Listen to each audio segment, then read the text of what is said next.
Então, o que nós vamos fazer agora é conversar sobre o detox, a destoxicação. Eu já mencionei que nós vivemos num mundo, num oceano de toxinas. O ar que nós respiramos está contaminado, a água que nós bebemos está contaminada, o alimento, o solo, tudo está contaminado. Então, não era assim na antiguidade. A poluição é uma novidade para o nosso genoma. O nosso genoma não foi preparado para brigar com poluição. Ele foi preparado para brigar com germes, para brigar com bactéria, com vírus, com fungo. Mas ele não está preparado para toxinas. Esse é o problema. Certo? Então vamos lá. Toxicidade pode mimetizar qualquer doença. Uma pessoa intoxicada por mercúrio, ela vai se apresentar doente, cheia de sintomas diferentes, que o médico não consegue juntar uma coisa com a outra, porque na cabeça do médico nós temos esse sintoma, esse, forma essa doença, a gente vai dividindo assim, só que quando vem uma toxicidade, aquilo bagunça tudo, ninguém tem noção. Por incrível que pareça, nós médicos não temos aula de detox, de destoxicação na faculdade de medicina. Então isso para um médico clássico, isso é uma novidade. Isso não encaixa, sabe? O que é isso? Certo? Muito bem. Então eu vou começar discutindo com você algumas toxicidades. Por exemplo, a que eu chamo de toxicidade metálica. São os metais tóxicos. É o mercúrio, é o chumbo, é o cádmio, é o níquel. São metais que interferem no nosso funcionamento. Eles entram no nosso metabolismo e perturbam as nossas enzimas de funcionar apropriadamente. Tem metal tóxico que pode interferir em 200 enzimas. Você imagina o pane que dá em todo o sistema quando você tem um metal tóxico no seu corpo. E são relativamente fáceis de ser eliminados. Você pode fazer isso, inclusive, com homeopatia, que funciona muito bem para fazer um detox. Se você conhece um homeopata bom, você pode conversar com o homeopata sobre você fazer um detox de metais. Que é na homeopatia, não tem efeito colateral, etc. Você pode fazer isso. Mas existem outros mecanismos também que nós vamos discutir aqui. A outra toxicidade é alimentar, que, aliás, é a mais comum. Quer dizer, os alimentos são tóxicos, é uma coisa. Você tem uma incompatibilidade com o alimento. Aquele alimento não lhe faz bem. Ele é alimento para os outros, ele é veneno para você. O que é remédio para um, pode ser veneno para outro. Sabia disso? Então, essa toxicidade alimentar, que pode se manifestar na forma de alergia, na forma de intolerância, na forma de hipersensibilidade, isso é um problema seríssimo. Se você tem uma toxicidade alimentar, enquanto você não parar de ingerir aquele alimento, é como se frequentemente você estivesse colocando gasolina no fogo. Como é que você pode apagar uma fogueira se você está constantemente despejando gasolina lá? Fica difícil, certo? O outro é o processo infeccioso oculto. Você tem uma infecção dentária, por exemplo. Você tem um foco assintomático. Porque o que acontece na boca tem características de não ter sintoma muito. Você pode ter Você só vai descobrir que um canal de um dente está ruim depois que ele está 3 anos doente.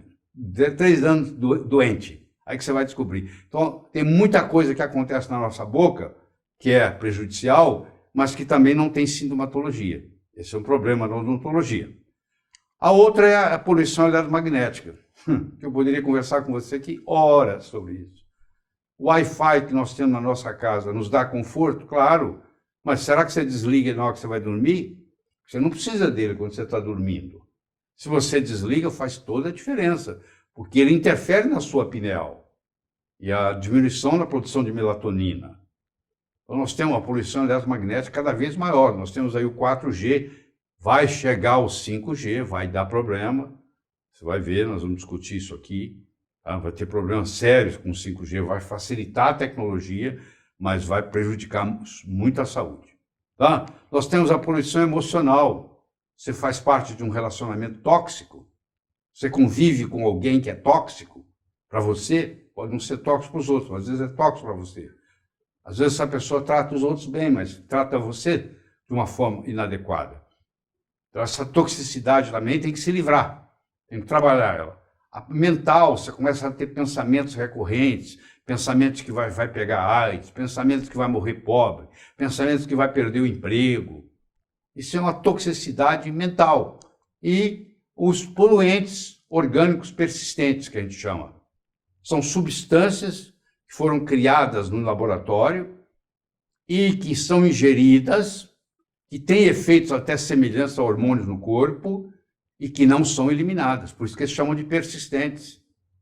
Tem tóxico no seu corpo que ele só sai com suor. Só com suor. Então, ou você faz uma ginástica intensa, ou você faz uso de uma sauna. Sauna, hoje, nos Estados Unidos, virou um procedimento terapêutico. Sauna seca, não úmida, seca. É muito importante, nós vamos discutir isso aqui também. Porque, às vezes, os POPs, os poluentes orgânicos persistentes, a gente só elimina com, por exemplo, a sauna, feita várias vezes por semana, se não todo dia. A água engarrafada. A água é engarrafada numa garrafa dessa aí de plástico. Esse plástico que você está vendo aí, se ele for aquecido demais ou resfriado demais, você coloca ele no freezer, por exemplo, ou você coloca ele no micro-ondas, ele libera substância como bisfenol A e o fitalato, que entram no corpo e têm estrogenicidade. Funcionam como hormônio feminino. Você imagina que você compra uma água engarrafada que é produzida no Rio Grande do Sul e você mora em São Paulo. Essa água, ela vai vir do Rio Grande do Sul para São Paulo, não de avião, senão fica muito caro. Ela vai vir de caminhão. E vai chegar uma hora da viagem, que é meio-dia, que o sol está batendo na carroceria do caminhão e esquenta a água. E a água, a garrafa de plástico, libera bisfenol A e fitalato na água. A água já chega contaminada na sua mesa. Você abre a garrafa achando que está tudo limpinho, mas ali já tem. Ou a mãe que não sabe e coloca uma madeira de plástico no micro-ondas para esquentar o leite. O esquentar do leite, o que vai acontecer? Vai liberar, do plástico, vai liberar bisfenol A e fitalato. Aquele leite agora está contaminado. A criança toma aquela mamadeira e ela tem 6 meses de idade, ela está obesa. O que vai explicar uma obesidade aos 6 meses de idade, que tem hoje? Uma epidemia de obesos com menos de 1 ano. É a contaminação do alimento que está ingerindo. Então, você tem que tomar muito cuidado. Eu diria que a opção ideal não é você tomar água engarrafada. É você colocar um sistema de filtragem bom, investir bastante nisso, na água que vem da rua. E tirar todas as porcarias que estão lá. Porque aí é garantido que você tem uma água limpa. Porque se você for confiar só nisso aí, você pode ter problemas. Então, isso é uma outra toxina que está aparecendo aí. Aqui, a melhor coisa vem pelo micro-ondas, que eu acabei de dizer. Então, muitas coisas, inclusive tem micro-ondas que está velho, está vazando. Então, a empregada que está na cozinha trabalhando com micro-ondas, ela fica doente. Porque está vazando ondas, micro-ondas, porque aquele aparelho já está velho. Está sem manutenção, etc. Tá? E o utensílio que você usa para cozinhar. O que adianta você gastar no banquete e economizar no palito? Faz sentido. Ora, se você quer comer bem, você quer comer alimento orgânico, não sei o quê, você tem que ver em que panela que você está cozinhando. Se você cozinhar numa panela de alumínio, vai predispor você a Alzheimer. Se você cozinhar numa panela de ferro, vai predispor você a câncer. Por quê? Porque a água mole em pedra dura, tanto bate até que fura. Vai chegar uma hora que isso vai acontecer. Certo? Tudo bem. Como eu falei na introdução, a genética carrega o revólver. O estilo de vida, a alimentação, o meio ambiente puxa o gatilho. Então, se você não tem nada geneticamente, mesmo que você fume, mesmo que você beba, provavelmente você vai viver bem. Por muitos anos. Eu conheço gente com mais de 100 anos que fuma. Mas tem uma genética privilegiada. Isso não é para todo mundo. Você tem que partir do princípio que a sua genética não é privilegiada. E que você, então, tem que poupar e trabalhar na expressão gênica, que é a epigenética, certo? Então, vocês já viram esse slide antes, da importância dele, eu estou trazendo de novo aqui, que você não pode fazer nada se o revólver com 3 balas, 6 balas. Isso você herdou. Você não tem a opção de escolher o pai e a mãe. Não foi escolhido por você, eu quero esse pai, eu quero essa mãe. Você foi produto de um pai e uma mãe, que vieram com os problemas genéticos deles, que vêm da família, com seus órgãos de choque, que a gente chama. Entendeu? Agora, para acontecer um desastre na sua vida, em termos de saúde, você vai ter que puxar o gatilho. Se você nunca puxar o gatilho, mesmo que o revólver venha carregado, você não vai ter o problema. Certo? E eu quero enfatizar muito o que nós chamamos de efeito comitiva. Você imagina se o presidente da República batesse na sua porta. E você abre a porta e o presidente está lá. Eu sei que você vai ficar surpreso, mas não vai ter muito impacto. Mas ele veio, o vice-presidente e todos os ministros. Aí abriu a porta, está lá. É uma comitiva. Opa, mudou. A comitiva, claro, tem muito mais impacto do que uma pessoa sozinha. Isso aplica para tudo. Um remédio faz mal, 2 mais mal ainda, 3, 4, 5, 6. A comitiva dos remédios começa a fazer mal. Um alimento faz bem, o outro você combina os nutrientes, a comitiva dos nutrientes. Então sempre você tem que trabalhar com isso aqui. Tem uma toxina, tem outra toxina, tem outra toxina. Você vai ver daqui a pouco o efeito sinergético, o somatório, a comitiva é totalmente diferente. Então durante esse curso nós vamos estar frequentemente dizendo para vocês sobre o efeito comitiva, tá? O efeito comitiva. Deixa eu começar a conversar com vocês sobre substâncias prejudiciais. Vamos começar com o monossódio glutamato, que é permitido por lei. Você pode colocar o monossódio glutamato na sua batatinha frita, se você vende batatinha frita. Você pode colocar no seu hambúrguer, se você vende hambúrguer. Você pode colocar na sua sopa enlatada, se você vende. Por quê? Porque o monossódio glutamato, ele estimula uma área de receptores que você tem no meio da língua, chamada umami. E isso vicia. Então você não está viciado na batatinha frita. Você está viciado no monossódio glutamato da batatinha frita. Você não está viciado naquela marca, daquela sopa de enlatada que você toma toda noite. Você está viciado no monossódio glutamato que é usado naquela sopa porque a lei permite. Se eu fabrico sopa, você fabrica sopa, e eu coloco monossódio glutamato na minha sopa que eu vendo. Se você não colocar na sua que você vende, você não vai ter mercado, porque a minha vai ficar muito mais gostosa do que a sua. Então, quem produz sopa acaba colocando monossódio glutamato. O monossódio glutamato é uma excitotoxina.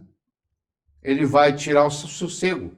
Se você dá, por exemplo, a sopa com monossódio glutamato ou a batatinha frita para a criança, ela vai ficar indisciplinada na escola, vai ter déficit de atenção, tudo causado pelo monossódio glutamato.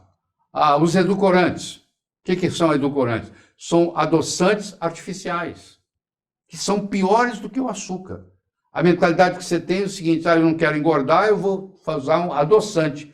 Só que se você for pesquisar, você vai ver que os adoçantes engordam mais do que açúcar. Se for só isso, tudo bem. Tem adoçante que predispõe a Alzheimer, tem adoçante que predispõe a Parkinson. É muito complicada essa história. Acaba sendo uma toxina, acaba sendo uma substância prejudicial. O glúten, que nós vamos ter a oportunidade de conversar aqui mais. Toda a melhora que foi feita no trigo nos últimos 50 anos foi com a finalidade de aumentar a produtividade do trigo. E aumentar a produtividade significa aumentar a concentração de glúten. O glúten no trigo nos últimos 40, 50 anos aumentou 400%. E nós não temos organismo para aguentar isso, a digestão disso. A principal proteína do glúten, que é a gliadina, ela é muito difícil de digestão e acaba havendo uma fragmentação no processo e acaba causando problema. Mesmo que você não tenha doença celíaca, você pode ter uma hipersensibilidade ao glúten e isso pode estar mudando a sua vida para pior. E se você não acredita em mim, é muito simples. Você faz o teste, faz o ex juvantibus, que a gente chama em latim. Você faz o seguinte: você tira o pão e tira o macarrão da sua vida por 15 dias. Vamos ver o que vai acontecer com aquela sua enxaqueca que você teve a vida inteira. Muitos não vão ter mais enxaqueca, mostrando que é veneno. Mas nós vamos discutir mais sobre isso. O ácido fosfórico, aquele que é colocado no refrigerante, que dá aquele gás, que gera o CO2. Então, ele é destruidor. Ele destrói, inclusive, causa osteoporose, ele destrói osso. Você pegar um osso de galinha, deixar dentro do ácido fosfórico, em 2 dias ele sumiu, ele desaparece, some. Ele é digerido.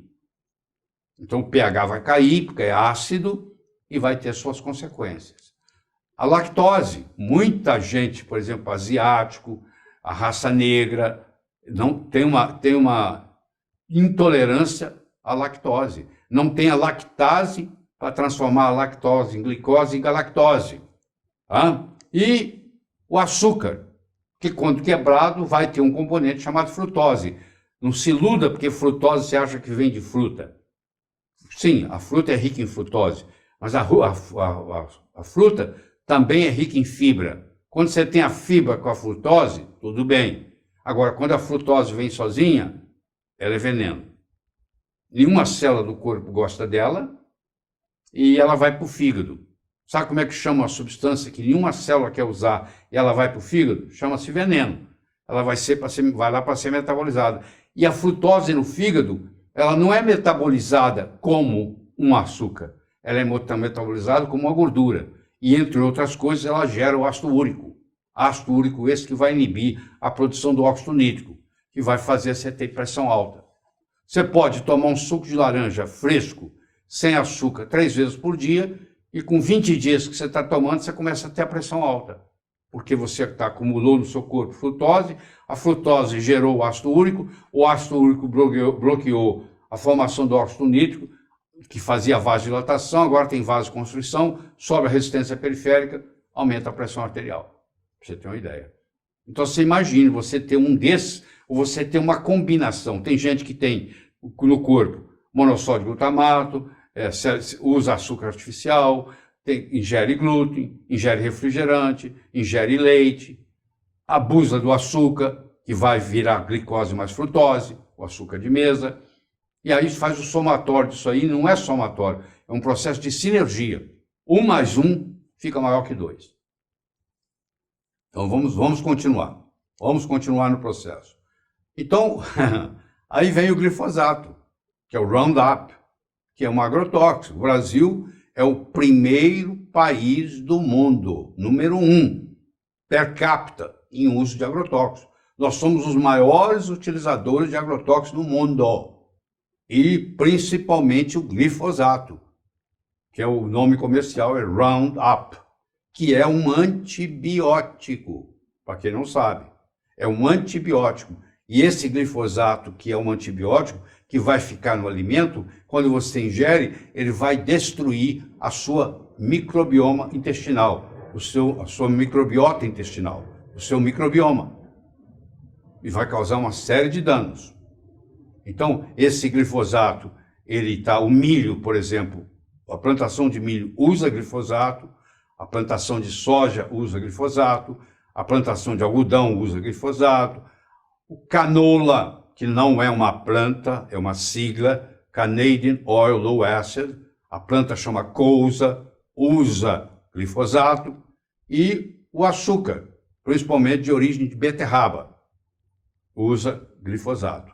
Então, se você ingere milho não orgânico, soja não orgânica, algodão não orgânico, canola, que é uma coisa que era até bem pouco tempo um lubrificante de motor, a couza, que é a planta, ela era usada para fazer um óleo de couza, que no fim é óleo de canola, para lubrificante. O governo canadense pegou a planta couza, modificou ela geneticamente, diminuiu a produção do ácido que prejudica, do ácido terúcico, e convenceu o mercado e levou 11 anos para introduzir nos Estados Unidos e hoje está no mundo. Você vai no supermercado, é provavelmente o óleo mais caro que tem lá. E você acha que porque é mais caro, é melhor. E você me desculpe, você vai ter que trocar. Aí nós vamos discutir isso aqui.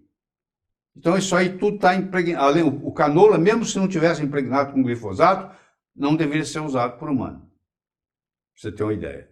Com o glifosato fica pior ainda. Muito pior. E o glifosato, ele mata os fungos que tem na raiz da planta. Ele é um herbicida, ele mata as ervas, as daninhas, mas ele também mata, o solo é contaminado, e ele mata a micorriza. O que é a micorriza? A micorriza é uma cadeia de fúngica que permite a planta absorver os minerais. Uma planta não consegue absorver ferro, nem magnésio, nem zinco, nem selênio, se eles não forem trabalhados na micorriza. Se ele estiver lá na forma metálica, não é absorvido. Tem que ser trabalhado a micorriza. Se você mata a micorriza com o glifosato, agora aquela planta não consegue absorver aqueles minerais mais. Aí o fruto daquela planta agora está doente, porque a planta fica doente, o fruto da planta está doente, que tem menos nutrientes. O herbívoro vem e come aquela fruta doente, aquela folha doente, aquele mato doente. O herbívoro fica doente. O carnívoro vem, come o herbívoro, fica doente o carnívoro. O homem vem, o ser humano vem, come o carnívoro, come o herbívoro. Que estavam doentes porque comeram a planta doente, porque o solo está doente. Então, se você for analisar, numa perspectiva maior, a doença está no solo. Essa história de usar agrotóxicos e essa história de monocultura, eu só planto tomate, todo ano eu planto tomate, só tomate todo ano, e tem 20 anos que eu planto tomate no mesmo lugar, e no livro de tomate fala que tem selênio. No meu tomate não tem selênio, porque eu só coloco lá nitrogênio, coloco potássio, eu coloco adubo no final do ano, que não tem selênio. Então, de onde que vai tirar selênio? O pé de tomate só pode colocar selênio no tomate se tiver selênio no solo. E o selênio do solo não pode estar na forma metálica. Ele tem que estar na forma que é pela micorriza trabalhado para poder ser absorvido. Então, no fundo, se eu quiser acabar com as doenças do mundo, eu tenho que ir na agricultura. Eu tenho que mudar o modo como a agricultura está sendo feita, porque é lá que começa o problema. Certo?